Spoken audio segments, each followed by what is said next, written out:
Добрый день. Хотел поделиться одним из этапов работ, это по монтажу ванны. В первую очередь по периметру устанавливаем профиль, который служит опорой и помогает правильно зафиксировать ванную. После этого все места примыкания тщательно проходим герметиком по периметру. Я считаю это важный этап, потому что герметик предотвращает попадание влаги под ванну и защищает поверхность от протечек, сырости, возможно появление плесени в дальнейшем.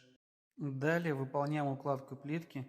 Такой подход позволит сделать примыкание аккуратным, надежным и долговечным. Вот и результат.